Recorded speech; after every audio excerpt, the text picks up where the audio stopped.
Hi hello నమస్తే welcome back to our channel. నేను మీ Alex.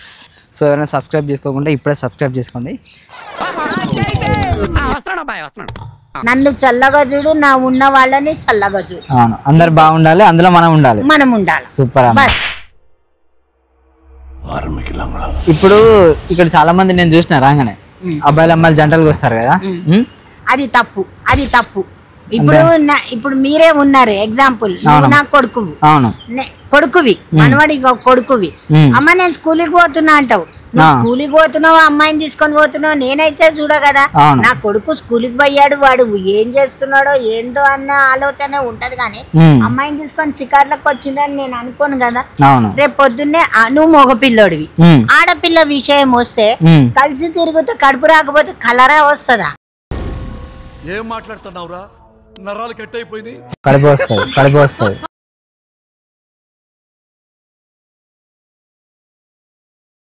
మన అద్దు మీరి మన ప్రవర్తన మనం కరెక్ట్ ఉంటే ఈతలలో వేలు పెట్టి చూపియరు నాన్న. అవునమ్మా.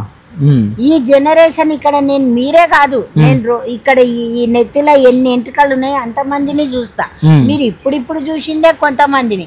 మీరు ఆఫ్టర్ 6 కి ఇక్కడ రండి, ఒక్కొక్క పొద కింద ఒక్కొక్కరు ఉంటారు. అది ఈ జనరేషన్. ఇగో ఇంకొక విషయం కూడా చెప్తున్నా బేట, నేను చెప్పకూడదు కానీ పెద్ద మనిషిని నువ్వు అడిగిన మాటకు చెప్తున్నా. అప్పట్లో మాకు భయము, ఎవరైనా చూస్తే వాళ్ళు మా నాన్న వాళ్ళకి చెప్తారన్న భయం ఉండేది. ఇప్పుడు భయం అనేది లేదు, తెగిడిచిర్రు. రెండోది, ఈ ఫోన్స్ వచ్చిన తర్వాత పిల్లలు చాలా పాడైపోయారు. అప్పట్లో ఫోన్ ఉండేది ఎందుకు, తిన్నావా ఏంది. ఇంకా మొదలుకి వస్తే అప్పటి కాలంలో ఫోన్ వచ్చిందంటే ఎవడైనా చచ్చిన కబురే చెప్పేవాళ్ళు. నువ్వు వండుకున్నావా, కాఫీ తాగావా, అన్నం తిన్నావా అనేది రాదు. మా పెండ్లైన కొత్తల్లో పెద్ద మనుషులు ఇట్లా కాదు, ఇట్లా మొగుడు చెప్పిన మాట వినాలని చెప్పి పంపించేటప్పుడే వాళ్ళు సిగ్గుపడుదురు. ఇప్పుడు ఏం లేదు, నువ్వు పెళ్లి కాకముందే తల్లులు అవుతున్నావు.